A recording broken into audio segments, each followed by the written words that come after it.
Hello everyone, welcome to Victory Arena।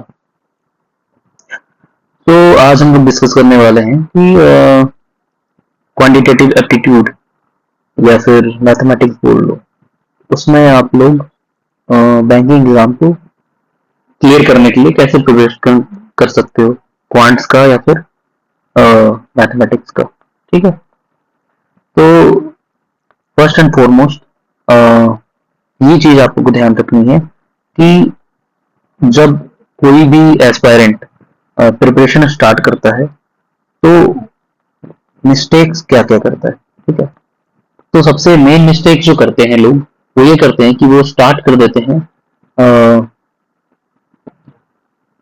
Miscellaneous topics prepare करना। ठीक है, जैसे कि प्रॉफिट एंड लॉस, ठीक है, ratio and proportion, okay, speed and distance, time and work, वो करते हैं वन बाय वन, सब प्रिपरेशन करेंगे and then topic wise questions बनाएंगे।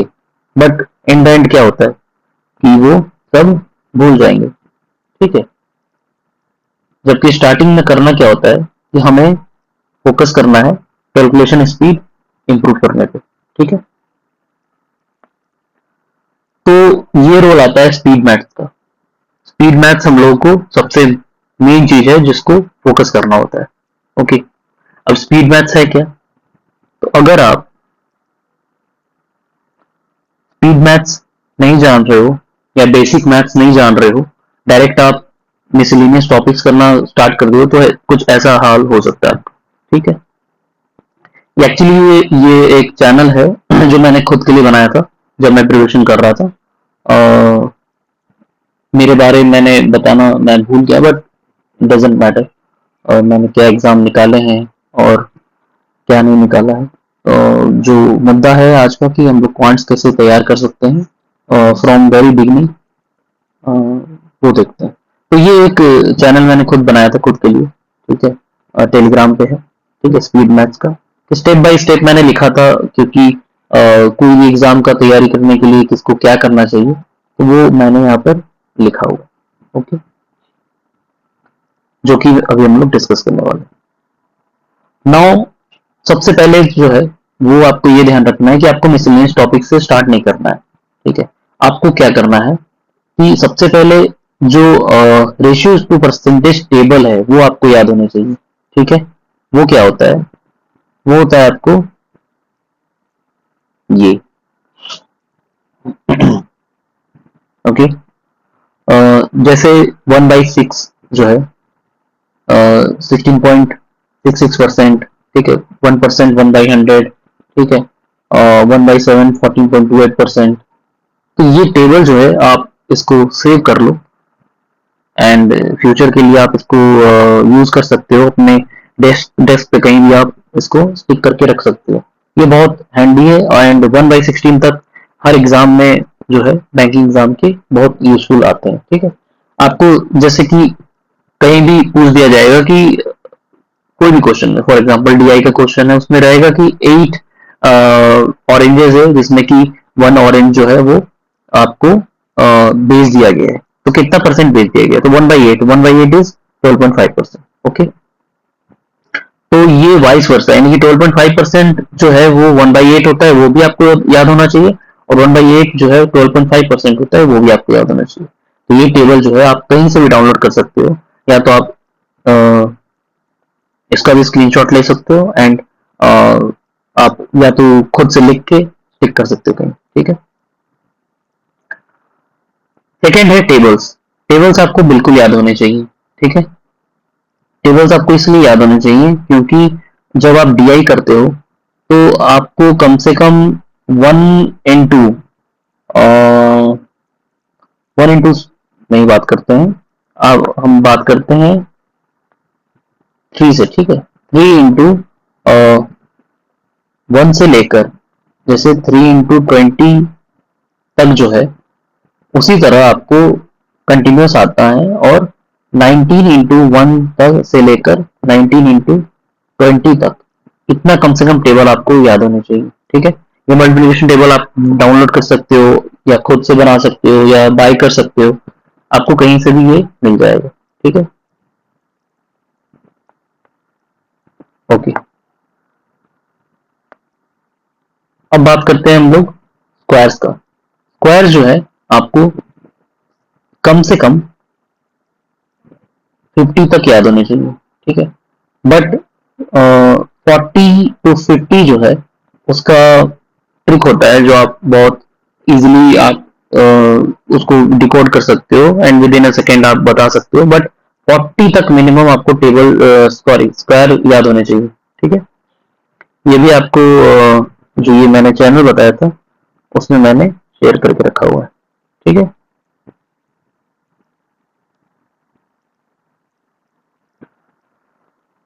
हम्म, ये आपको स्क्वायर्स, ठीक है, 40 तक 50 तक आपको याद होनी चाहिए। ठीक है, उसके बाद बात करते हैं हम लोग क्यूब्स का। तो क्यूब्स आपको याद होने चाहिए कम से कम 20 तक। ठीक है, क्यूब्स का भी टेबल मैंने आपको दिखा दिया है अभी, ये है 20 तक। Okay, square root cube root ये भी याद होने चाहिए, इसका भी ट्रिक होता है जो कि मैंने आपको अभी दिखाया था। ठीक है, देखिए ये है square root cube root find करने का। अगर अगर यूनिट डिजिट जो है 1 है क्वेश्चन का, तो आंसर का भी यूनिट डिजिट 1 आएगा। 4 है तो 4 आएगा, 5 है तो 5 आएगा, 6 है तो 6 आएगा, 9 है तो 9 आएगा। बट अगर यूनिट डिजिट क्वेश्चन का 2 है तो वो 8 आएगा आंसर में, और यूनिट डिजिट क्वेश्चन का 3 है तो वो 7 आएगा। ठीक है, ये क्यूब रूट निकाल का तरीका है। ठीक है, ये टेबल याद रखो, स्टेप स्टेप वाइज मैं बता देता हूँ। सेकंड है कि जब यूनिट डिजिट है क्वेश्चन का, फॉर एग्जांपल कि 389017 पूछा गया है, ठीक है, तो इसका आपको क्यूब रूट बताना है। ठीक है, तो आपको पता है 7 है ये यूनिट डिजिट, तो इसका आंसर में क्या होगा, यूनिट डिजिट जो है वो क्वेश्चन का 7 है तो वो 3 हो जाएगा, मतलब वाइस वर्सा होता है। देखिए अगर क्वेश्चन में 3 है तो वो 7 होगा, और 7 है तो 3 होगा। ठीक है, अब यूनिट डिजिट तो आंसर बोली 3, उसके बाद आपको लास्ट का 3 डिजिट छोड़ देना है, और बाकी स्टार्टिंग का 3 डिजिट जो यहाँ पर है 389 वो देखना है। ठीक है, उसके बाद आपको क्यूब्स जो है वो रिकॉल करने चाहिए, जैसे मैंने आपको बताया था कि 1 से 20 तक आपको क्यूब याद होने चाहिए। ठीक है, तो 389 के सबसे करीब कौन सा है, पहले 343 7। ठीक है, तो इसका आंसर हो जाएगा 73। आप इसको एक बार फिर से रिवाइंड करके देख लेना, आपको समझ आ जाएगा। ठीक है, सिमिलरली हम लोग स्क्वायर रूट भी फाइंड करते हैं। ठीक है, जब ये स्क्वायर रूट का भी टेबल था, है ना, यूनिट डिजिट वाला, बट स्क्वायर रूट ज्यादा इजी निकालना, जैसे कि आप ऐसे स्प्लिट कर सकते हो नंबर को। ठीक है, स्क्वायर रूट निकालने का तरीका ये है, एक बार आप इसको पढ़ सकते हो। ठीक है, स्क्रीनशॉट लेके, बहुत इजी है। ठीक है, ये देखिए टेबल यहाँ पर है। ठीक है, अगर 1 स्क्वायर पे एंड होता है तो नंबर आंसर जो होगा 1 या 9 हो सकता है, जैसे कि फॉर एग्जाम्पल 81 है तो 9 का स्क्वायर 81 होता है ना, बट 121 है तो उस 11 का स्क्वायर 121 होता है। स्क्वायर रूट निकालने का ये एक तरीका है। ठीक है, आप इसको स्क्रीनशॉट ले सकते हो और पढ़ सकते हो। अब हम लोग चलते हैं एडिशन सब्ट्रैक्शन की तरफ। ये बहुत ही बेसिक चीज है। ठीक है, बट इसको बहुत इग्नोर किया जाता है। जैसे कि आप सपोज करो कि कोई भी क्वेश्चन सॉल्व कर रहे हो एंड 49 प्लस 52 आया है। ठीक है, तो आपको मेंटली कैलकुलेट करना है बहुत जल्दी कि कितना होना चाहिए।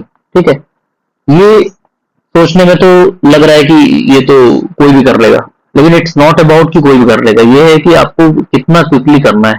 ओके, तो ये सबसे मेन चीज है। ठीक है, और बहुत सारे नंबर्स को आप ऐसे कैलकुलेट कर सकते हो। ठीक है, जैसे कि आप क्या करो कि मैं बताता हूँ, ये 10th पे जो है ये एक वेबसाइट है, इस पे आप जाओगे तो ये आपसे पूछेगा कि कौन से आपको क्या चाहिए, मतलब कि एडिशन चाहिए या सब्सट्रैक्शन चाहिए। मेनली आप उसमें आप इनपुट करोगे नंबर, तो वहां पर वो रिजल्ट देगा। ठीक है, जैसे कि वो आप इस वेबसाइट विजिट करोगे तो आपको पता चल जाएगा। एक सेकंड में आपको दिखा देता हूँ।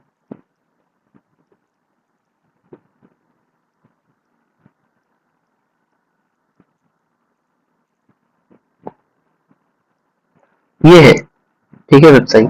अगर एडिशन रेंज आप 2 से 100 डालोगे ना, तो ये आपको एक टाइमर सेट करने के लिए देगा। यहाँ पर आप 60 सेकेंड्स लगा सकते हो। स्टार्ट करो, ये तुरंत आपको, आप यहाँ पर आंसर करो।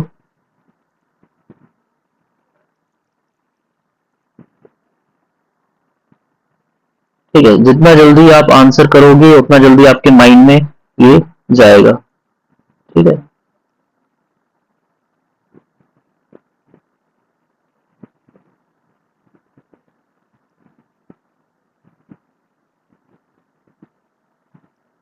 ओके, तो ये है। ओके, यहाँ पर इसमें आपको क्या है कि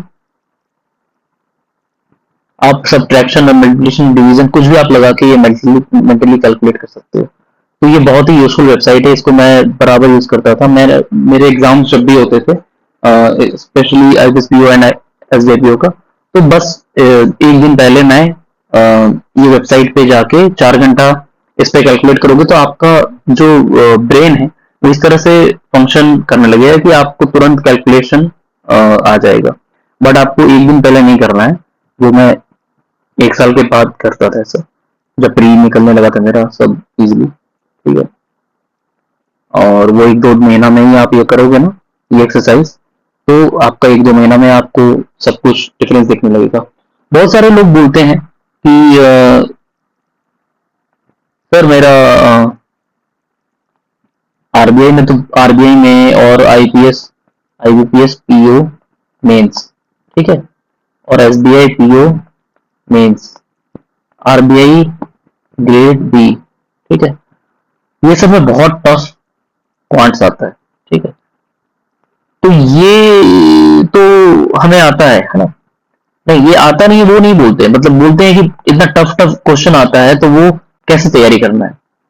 तो उनको सिर्फ मैं यही पूछता हूँ कि आपको स्क्वायर्स कितने तक याद है, and they fail to answer even the square of 17। Okay, they fail to answer even the cube of 8। Okay, but उनको चाहिए कि मेंस में जो है, और आरबीआई ग्रेड बी का प्रीलिम्स में जो क्वांट्स इतना टफ आता है वो कैसे तैयार करें, टफ टफ क्वेश्चन कैसे तैयार करें। देखिए, सिंपल सी बात है, जो आप यूट्यूब पे टीचर्स देख रहे हो ना, मैं नाम नहीं लूंगा, बट बहुत सारे टीचर्स हैं जो कि सिर्फ डर बेच रहे हैं। ठीक है, वो चीज पढ़ा रहे हैं जो कि आप लोग पढ़ना चाहते हो, आप लोग को डर है कि वो आ जाए तो क्या होगा। बट असल बात यह है कि जो भी क्वेश्चन आता है आईबीएस पीओ मेंस में या फिर एसबीआई पीओ मेंस में, ठीक है, और या फिर आरबीआई ग्रेड बी में, उसमें क्वांट्स में आपको 70% क्वेश्चन जो है वो तो देखने ही नहीं होते। ठीक है, और अगर 30% क्वेश्चन भी उसमें आप कर लो ना, ठीक है, तो आप बहुत अच्छा, मतलब टॉप 90% में कहलाओगे। ठीक है, 30% से 40% क्वेश्चन बहुत होता है, बहुत ज्यादा। बट वो 60% आप देखते हो कि ये कैसे किया जाए, और उसके कारण आप बाकी ये जो सिंपल सा बेसिक्स है उस पर आप ध्यान नहीं देते। ठीक है, तो मेरा बस ये पर्पस है ये वीडियो बनाने का, कि अगर जो प्रिपरेशन अभी स्टार्ट कर रहा है वो ये चीज ध्यान रखे। ठीक है, ये फंडामेंटल्स क्लियर रखे कि क्या करना है, कैसे करना है। ये मैंने एक रफ आइडिया ओवरव्यू दे दिया है। ठीक है, बाकी ऑल द बेस्ट आने वाले अपकमिंग एग्जाम्स के लिए, एंड जय हिंद।